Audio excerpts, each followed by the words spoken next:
प्रणाम। जय जगन्नाथ। मो मातृभाषा चैनल को आपण मानक हार्दिक भाव स्वागत। तो आज आम भाषण कला संपर्क में दीर्घ प्रश्नोत्तर आलोचना करवा जहाँकि आमर +3 6th सेमिस्टर चतुर्दश पत्र प्रथम एकक रही। तो जो मैंने आपण मानक चैनल मो मातृभाषा को सब्सक्राइब करना प्रथम कर यही चैनल को आसुँच तो गोटे सब्सक्राइब कर दिंतु एवं पाखे थिबा बेल आइकन ने ऑल ऑप्शन सिलेक्ट कर दिंतु जहाँ फल मो वीडियो सर्वप्रथम आपण पाखरे पहुँची पारिबो। तो चलंतु आरंभ करिबा।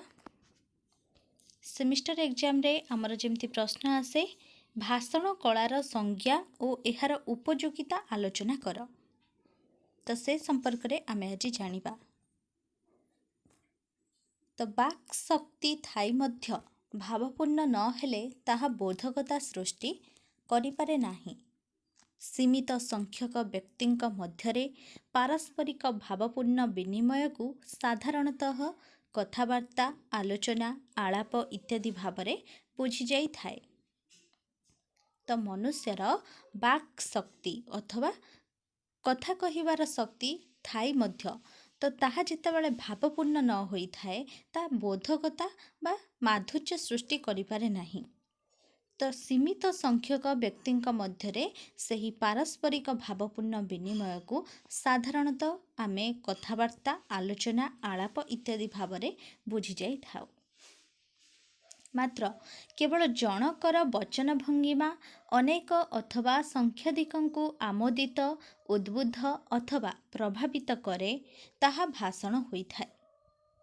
तो जितेबाला आमे सीमित संख्यक व्यक्तिंक मध्यरे पारस्परिक भावपूर्ण विनिमय को देखि थाउ ताहाकु आमे कथावार्ता बा आलोचना कहि थाउ बा वार्तालाप कहि थाउ। एवं जितेबाला जनकर वचन भंगिमा अनेक अथवा संख्याधिकंकु आमोदित उद्बुद्ध अथवा प्रभावित करि थाए ताहा भाषण होई थाए।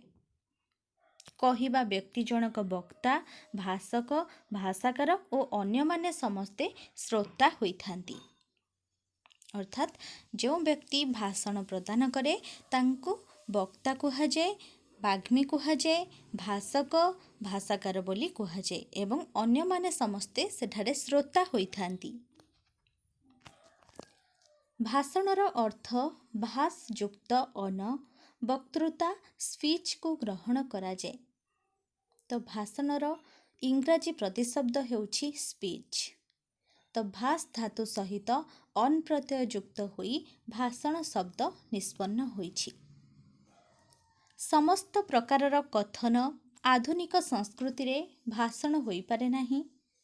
भाषण वाचनिक दक्षता संपन्न एक स्वतंत्र कलात्मक अभिव्यक्ति। कथन एक साधारण स्तरर अभिव्यक्ति आणे। यह कलात्मक होई पारे। नीतिदिनिया लोफेरा जीवन रे जटिल घटना गुड़िक एथिरे साधारणतः स्थान पाई थाए। तो समस्त प्रकारर कथन आधुनिक संस्कृति रे भाषण होई पारे नाही। तो भाषण वाचनिक दक्षता संपन्न एक स्वतंत्र कलात्मक अभिव्यक्ति जहाँकि कथन एक साधारण स्तरर अभिव्यक्ति आणे एवं यह कलात्मक होई पारे। नीतिदिनिया लोफेरा जीवन रे जटिल घटना गुड़िक एथिरे साधारणतः स्थान पाई थाए। मात्र कथनकर प्रकाशभंगी उपरे एहार विशेषता निर्भर करि थाए। अथच भाषण एई साधारण स्तर ठार ऊर्ध्वरे। तो आमे जहाँ नीतिदिनिया जीवन रे वार्तालाप करू ता भाषण होई न थाए। भाषण हेउछि साधारण स्तर ठार ऊर्ध्वरे। एथिरे उक्ति जुक्ति तथ्य तत्व दृश्य दृष्टांत तर्क वितर्क रही थाए। विद्वता पांडित्य बहुपाठिता तार्किकता प्रभृति भाषण को अधिकतर प्रांजल और प्रभावशाली करि थाए। तो साधारण स्तर ठारू भाषण बहुत ऊर्ध्वरे जोथिरे रही थाए उक्ति जुक्ति तथ्य तत्व दृश्य दृष्टांत बा तर्क वितर्क। तो विद्वता पांडित्य बहुपाठिता बा तार्किकता जहाँकि जुक्ति तर्क लजिक कुहा जाए तो ताहा प्रकृति भाषण को अधिकतर प्रांजल और प्रभावशाली करि थाए। ଏହା ପାଇଁ ସୁନ୍ଦର ଉପସ୍ଥାପନ ନିହାତି ଆବଶ୍ୟକ। ଯାହା ସାର୍ବଜନୀନ କଥନ ଭିତରେ ରହିବା ଅନିବାର୍ଯ୍ୟ ନୁହେଁ।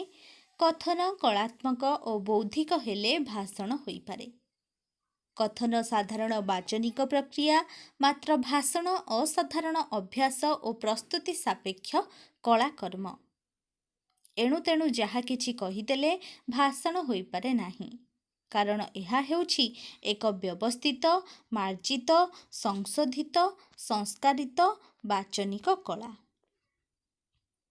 ତ କଥନ କଳାତ୍ମକ ଓ ବୌଦ୍ଧିକ ହେଲେ ହିଁ ଭାଷଣ ହୋଇପାରେ। ସାଧାରଣ ବାଚନିକ ପ୍ରକ୍ରିୟା, ମାତ୍ର ଭାଷଣ ଅସାଧାରଣ ଅଭ୍ୟାସ ଓ ପ୍ରସ୍ତୁତି ସାପେକ୍ଷ କଳାକର୍ମ। ତେଣୁ ଯାହା କିଛି କହିଦେଲେ ତାହା କେବେ ଭାଷଣ ହୋଇଯାଏ ନାହିଁ, କାରଣ ଏହା ହେଉଛି ଏକ ବ୍ୟବସ୍ଥିତ, ମାର୍ଜିତ, ସଂଶୋଧିତ, ସଂସ୍କାରିତ ବାଚନିକ କଳା। ଭାଷଣ ହେଉଛି ପ୍ରାସଙ୍ଗିକ ବଚନ ବିନ୍ୟାସ। ମୂଳରୁ ଚୂଳ ଯାଏ ଏଠାରେ ସବୁକିଛି ବ୍ୟବସ୍ଥିତ ହୋଇଥାଏ। ଭାଷଣରେ ଶ୍ରୋତା ମାନସିକତାକୁ ଧରି ରଖିବାର ଯେଉଁ ବକ୍ତା ସଫଳ ହୁଅନ୍ତି, ସେ ହିଁ ହେଉଛନ୍ତି ଯଥାର୍ଥରେ ଉଚ୍ଚତମ ବାଗ୍ମୀ। କାରଣ ବିନା ମାନସିକତାର ଶ୍ରୋତାଙ୍କର ଭିନ୍ନ ଭିନ୍ନ ଚିନ୍ତନକୁ ଏକ ସମୟରେ ଏକ ଉଦ୍ଦେଶ୍ୟରେ ନିୟନ୍ତ୍ରିତ କରି ସେମାନଙ୍କୁ ଆନନ୍ଦିତ କରିବାର ବକ୍ତା ସଫଳ ହୋଇଥାନ୍ତି। ତ ଭାଷଣ ହେଉଛି ପ୍ରାସଙ୍ଗିକ ବଚନ ବିନ୍ୟାସ। ତ ମୂଳରୁ ଚୂଳ ଯାଏ ଏଠାରେ ସବୁକିଛି ବ୍ୟବସ୍ଥିତ ହୋଇଥାଏ। ଭାଷଣରେ ଶ୍ରୋତା ମାନସିକତାକୁ ଧରି ରଖିବାର ଯେଉଁ ବକ୍ତା ସଫଳ ହୁଅନ୍ତି, ସେ ହିଁ ହେଉଛନ୍ତି ଯଥାର୍ଥରେ ଉଚ୍ଚତମ ବାଗ୍ମୀ।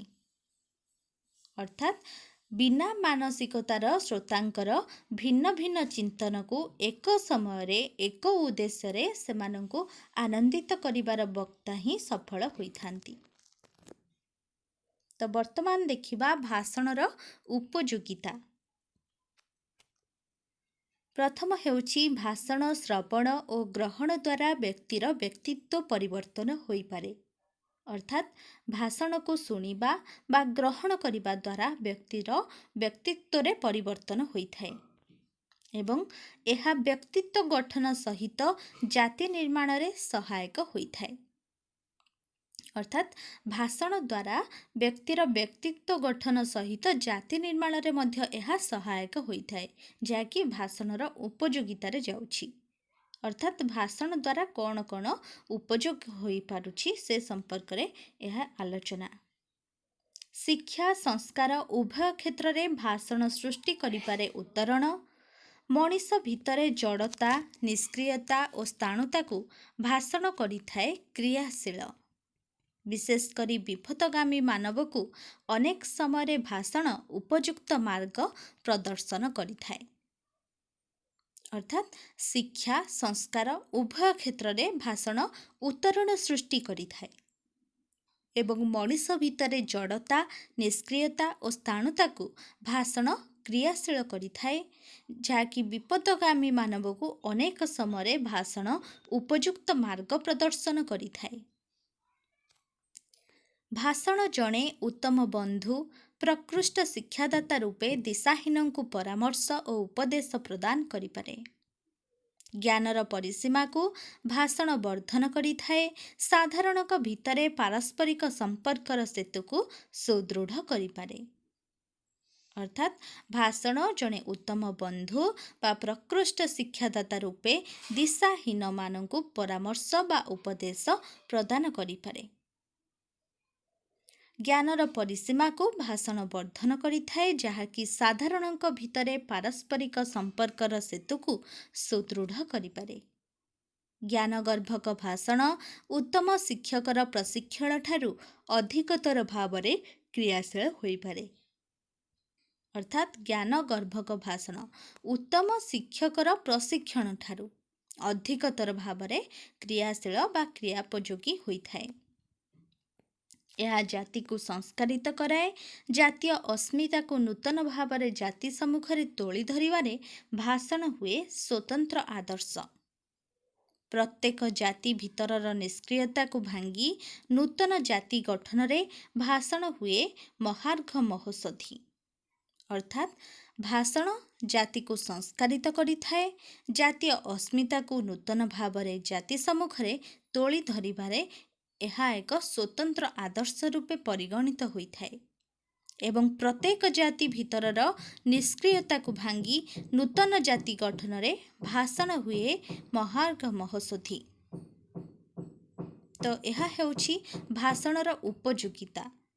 ତ ଏହିପରି ପଏଣ୍ଟ ଦେଇକି ଭାଷଣର ଉପଯୋଗିତା ବର୍ଣ୍ଣନା କରିବ ଏବଂ ପ୍ରଶ୍ନ ଆମର ଯେମିତି ରହିଥିବ ଭାଷଣ କଳାର ସଂଜ୍ଞା, ତ ପ୍ରଥମେ ଆମର ସଂଜ୍ଞା ଆଲୋଚନା କରି ତାପରେ ଉପଯୋଗିତାକୁ ପଏଣ୍ଟ ମାଧ୍ୟମରେ ଦର୍ଶାଇବ। ତ ଏହା ହେଉଛି ଭାଷଣ କଳାର ସଂଜ୍ଞା ଓ ଏହାର ଉପଯୋଗିତା ସମ୍ପର୍କରେ ଦୀର୍ଘ ପ୍ରଶ୍ନୋତ୍ତର ଆଲୋଚନା। ଆଶା କରୁଛି ଏହା ଆପଣମାନଙ୍କ ପାଇଁ ବହୁତ ଉପାଦେୟ ହେବ। ତ ଭିଡ଼ିଓ ଭଲ ଲାଗିଥିଲେ ଲାଇକ୍ କରିବାକୁ ଆଦୌ ଭୁଲିବେନି ଏବଂ ସାଙ୍ଗମାନଙ୍କୁ ସେୟାର କରିଦେବେ, ଯାହାଫଳରେ ସେମାନେ ମଧ୍ୟ ଉପକୃତ ହୋଇପାରିବେ। ତ ରହୁଛି, ସମସ୍ତେ ଭଲରେ ରୁହନ୍ତୁ, ଖୁସିରେ ରୁହନ୍ତୁ। ଧନ୍ୟବାଦ।